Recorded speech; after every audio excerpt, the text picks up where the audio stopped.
Ukraine is getting additional area firepower in the shape of Saab Gripen. And that is significant because the Saab Gripen has always been advertised as the perfect fit for the Ukrainians. Why? It is optimized for a dispersed posture where minimal crews with minimal training can turn around a jet very quickly. That is good for Ukraine because they can quickly regen aircraft, run them off small crews, fold them in and out of protected shelters when there's an opening and no Garand or Orlan 10 is circling around. Honestly, it's a really promising package for them. At least that's what the manufacturer always tells us. And I wanted to put that to the test, and that's exactly what I'm doing in this video with a live demonstration of a Gripen being turned around with weapons, and I was right there timing it. We're at Norrbotten with the Swedes. There's a presentation here of fast turnaround for Gripen. Sunshine has just landed and is taxiing up. It is now 40 past 9. No, that's 40 past 10 actually. I'm still on the other time zone. And let's see how fast the Swedes can actually turn around their Gripen. We're going to time this now, roughly to get an approximation of if what they say they can do is in fact true. Sunshine is coming in. You can see his aircraft is in a clean configuration right now. So no drop tanks, no meteors, IRIS-Ts on there, and so on and so forth.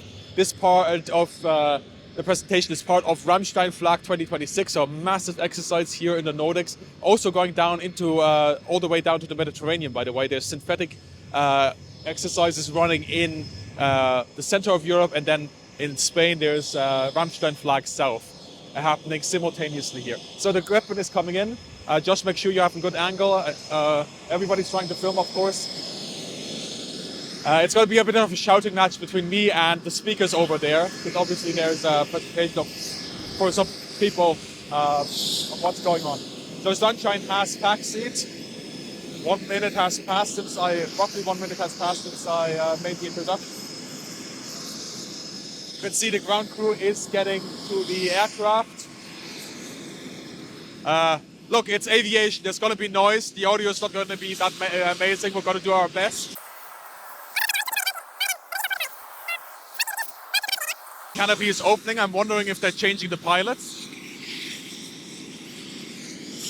It's of course very important to rearm jets very quickly on the ground.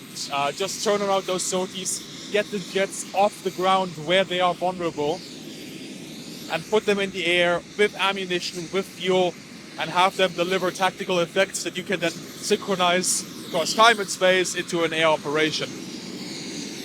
Right, step ladder is going on. Nice helmet there by Sunshine. Okay, the engine is shut down now. What is happening now is that the roughly 2.5 to 3 minutes. We'll have a timer on the fingers anyway. At the air base, of course, a shelter for aerial attacks.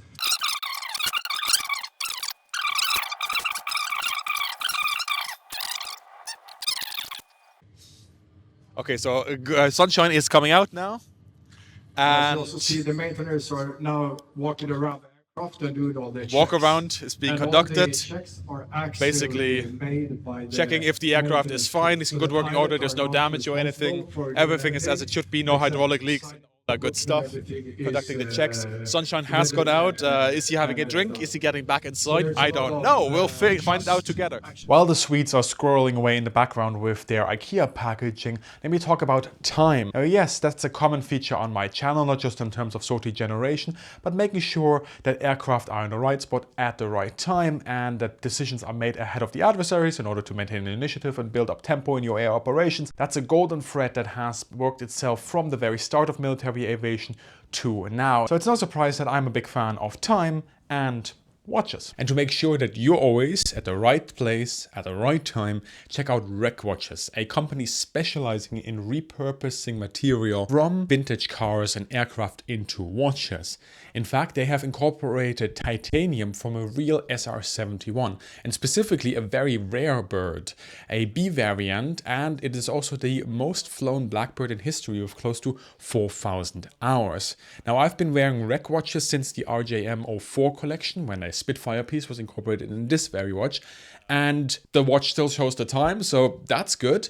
And it's just a really cool experience to have a piece of history on my wrist and in a useful fashion. You can get 10% off this limited edition watch with the coupon code on the screen. Now, Rec watches have been sponsoring the channel for a while, and I've always heard good things from you, the community, as well. So I cannot endorse them enough. Check out the link in the description below to get your limited edition SR71 watch. Let's get another shot here for everyone, just so we switch it up a bit as we're waiting. We're going to move over there. Josh is going to... Armament squad is approaching the aircraft. So, there is the rearming squad. You can see it over there. Josh.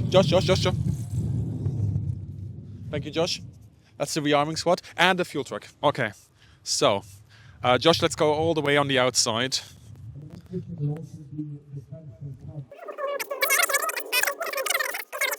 You see Sunshine walking to the left. He's the pilot who did the display. And then if we go back to the right, you see the fuel truck and you see a second pilot getting ready. So that's also important, giving pilots some rest and having a pilot ready at the refueling point to then jump inside and have a go. Rearming crew has arrived with all their stuff. The refueling truck is being prepared. And we can see some armaments there that are being unveiled now to the right on the truck there. I believe that looks like a meteor from here at least, but my eyesight isn't what it used to be. Okay, so refueling hose going towards the aircraft now, being plugged in. Soon. And in it goes. This is also not a hot refuel, so it's again, as part of sort of the presentation, they're not doing hot pit refueling here, which in reality I believe the Swedes do actually train for. So what do we have? Is the fuel flowing? I can't really see. So you can actually, no, the fuel is not flowing. You can see there's a red 0 on the top of the air. Now the fuel starts fueling. Okay, so 4, 5, 6, 7, 6. Okay, there we go. Now it starts flowing. Now it starts flowing properly. Okay, so now the aircraft is being refueled in front of our eyes, and Just keep behind the yellow lines. And you can also see the trailer there on the truck is actually designed to fold to cant, so you can get the missiles off easier. I hadn't seen that before. That's actually quite cool. Just make gravity do the work, and you just roll off. You look at that. You just roll off the meteor, and now it's being prepared, put in line. Okay. I wonder if the other box has some sort of ammunition for... Not quite sure. And there's a second...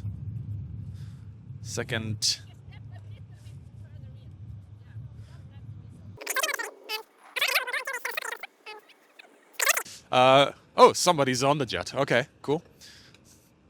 Okay, so I think there's some AMRAAMs.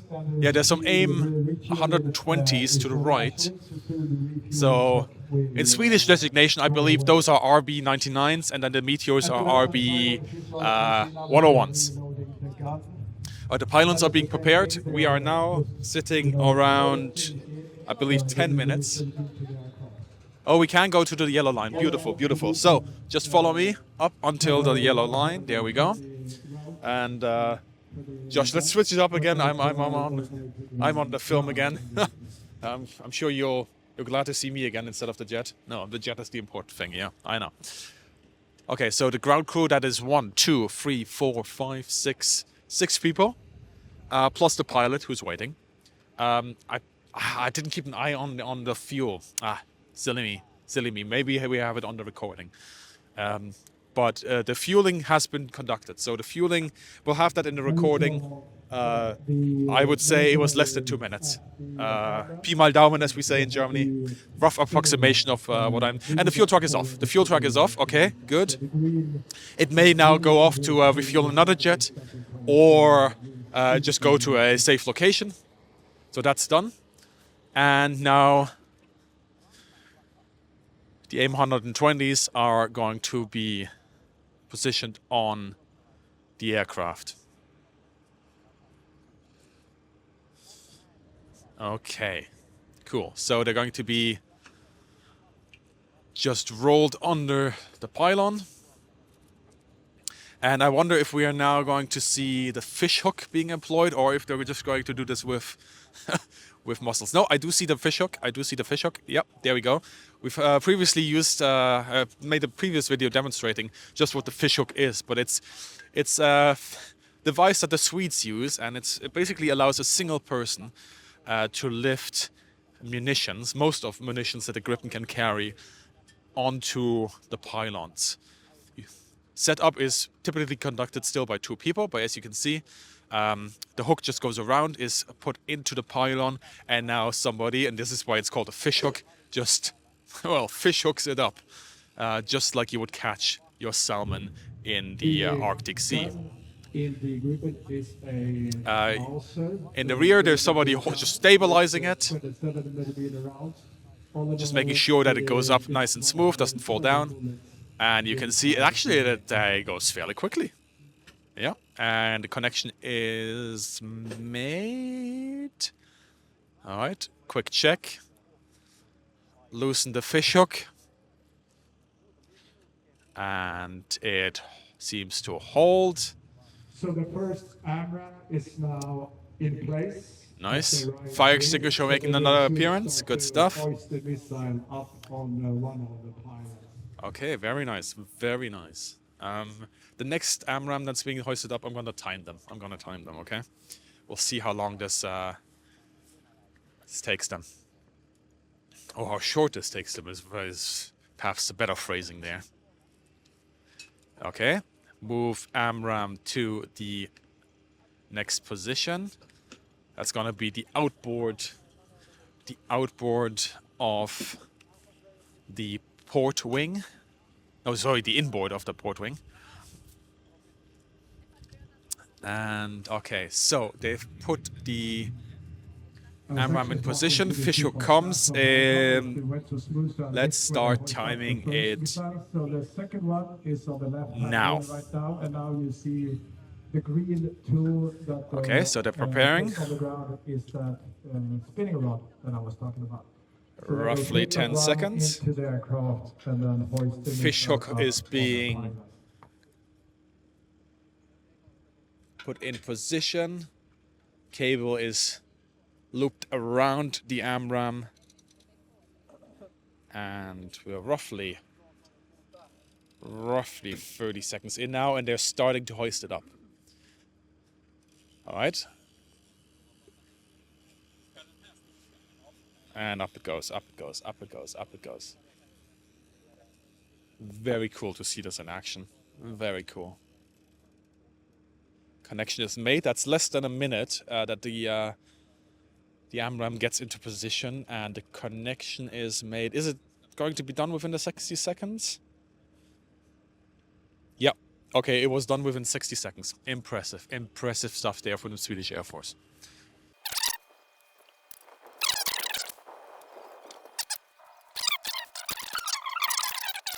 Those are IRSTs, yes. Silly me. Silly me. And since the IRST is a little bit lighter than AMRAAM, they can... There we go. Okay, so they're going to do this manually by hand. 3 people. And it's going to be slotted in place. Of course it's an IRST. It makes a lot of sense. I mean, if you look at the fins and everything, of course it is.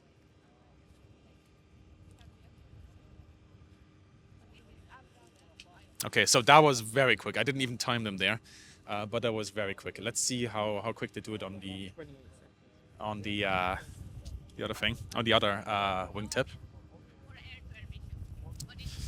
All right.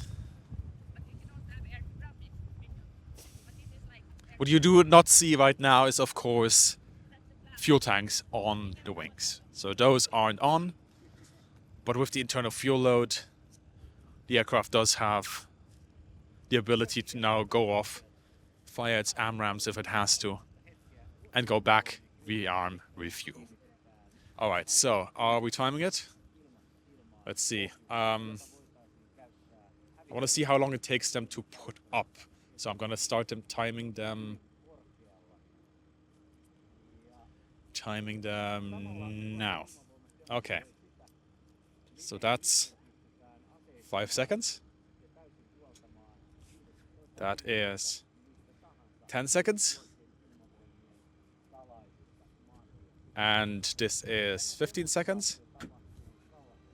And they seem to have it in place. They're just making the final checks. 20 seconds. Yep.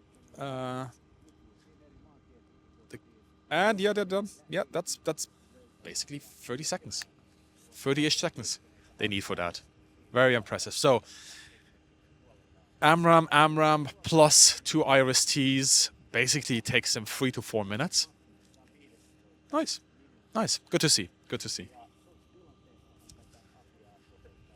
So that's basically a fast turnaround that you've seen there. What's going to happen now is you can see the pilot is already doing his own walk around, making sure that everything's in place, ensuring that So the last missile is on the aircraft. that the aircraft is ready to go off, and then he's going to most likely jump inside before he jumps into the cockpit. and go off on his merry way. Some pretty impressive stuff in a, of course, very clinical environment right now, being done as a demonstration. It would be, and I do challenge Saab and maybe the Swedish Air Force at the moment, right now, is can we see this being conducted on a highway strip somewhere and really just like put the timer on you guys to see what you can do in operational conditions where things have to happen fast, safe. We heard it earlier, perhaps you heard it in the background, you know, slow is smooth and smooth is fast, but still on incredibly short timelines for a jet of this kind. So that would be cool to see. Let's bring it up a little bit closer, Josh, again, just to have a final look on the jet. We'll probably have to move soon considering our position. Final discussions there with the ground crew. And the pilot is happy, jumping up into the cockpit. I wish I was him at this point. And the ground crew, of course, to your right is packing up. Fishhook is being stored away, as you can see. All right, we'll have to slowly head back. You can see all of this is optimized. You know, this is it's important to just not talk about the jet and the pilot and the ground crew, but the whole system. It's the 2 trucks, it's the fuel truck and so on. All of this is optimized to permit this fast turnaround in very austere conditions. You're not going to get this just by saying, hey, we're going to land on a highway and do something like this in our own country. You really have to construct the whole system around it. So yeah, this is really cool to see. I don't know what the timer says at this moment. 20 minutes, I think. It's a clinical presentation, but it's very good to see that even in this sort of scenario, they can do this in 20 minutes. So I hope you enjoyed that. Big thank you to NATO for the invitation to Rammstein Flag 2026. Big thank you, of course, for the Swedish Air Force for this demonstration. And hopefully we can have something like this again in the near future in operational conditions. Thank you very much, and I'll give you a final look. 18 minutes, piloted aircraft, and he starts Engines is on, so here we go. Power unit will start. To ensure that you're always on time, visit the description below and click the link to get your SR-71 Harbor watch.